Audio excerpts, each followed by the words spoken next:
திருமகள் TV பல்சுவைகள் படைக்கும் பாசறை. அரசியலிலும் சினிமாவிலும் தனி ஆதிக்கம் செலுத்திய புரட்சித் தலைவர் எம்ஜிஆர் போலவே அதிக தமிழ் பழமை வாய்ந்த கலைஞர் மு. கருணாநிதியும் அரசியல் களத்தில் கீரியும் பாம்புமாய் இருந்தார்கள். இவர்களை ஒரே மேடையில் பார்ப்பது அபூர்வம். தமிழகத்தில் எம்ஜிஆர் முதலமைச்சராக கெத்து காட்டிக் கொண்டிருந்த சமயத்தில் கருணாநிதி எதிர்க்கட்சித் தலைவராக களமாடினார். அந்த சமயத்தில் கட்சி மேடைகளில் இவர்கள் ஒருவர் மற்றவரை தாக்கி பேசிக் கொள்வதை வழக்கமாக வைத்திருப்பார்கள். அதன் தொடர்ச்சியாகத்தான் எம்ஜிஆர் மறைந்த பிறகு ஜெயலலிதா கருணாநிதிக்கு இடையே பனிப்போரே நிலவியது. இருப்பினும் ஜெயலலிதாவை விட எம்ஜிஆருடன் கருணாநிதிக்கு சரிக்கு சரியாக நின்று வாதிடுவார். இப்படி அரசியலில் கீரியும் பாம்புமாக இருக்கும் எம்ஜிஆரும் கருணாநிதியும் சந்தித்த நிகழ்ச்சி புதுக்கோட்டை பழனியப்பா திரையரங்கில் நடந்துள்ளது. 1960 புதுக்கோட்டை பழனியப்பா திரையரங்கின் மேடையில் இருவரும் ஒன்றாக சேர்ந்து கலந்து கொண்டனர்.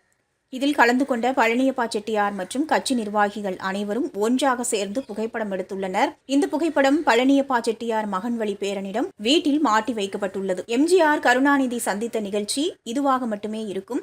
இதை முக்கிய சரித்திர நாளாகவும் இது பார்க்கப்படுகிறது.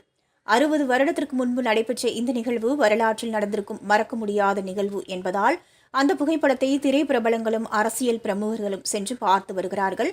பழனியப்பா செட்டியார் மகன் வழி பேரன் அந்த புகைப்படத்தை மீடியாவில் கூட வெளிவிடாமல் பொக்கிஷமாக பார்த்து பராமரித்து வருகிறார். திருமகள் டிவியை லைக் செய்து உங்கள் நண்பர்களுக்கும் ஷேர் செய்வதுடன் சப்ஸ்கிரைப் செய்து ஆதரவு தாருங்கள்.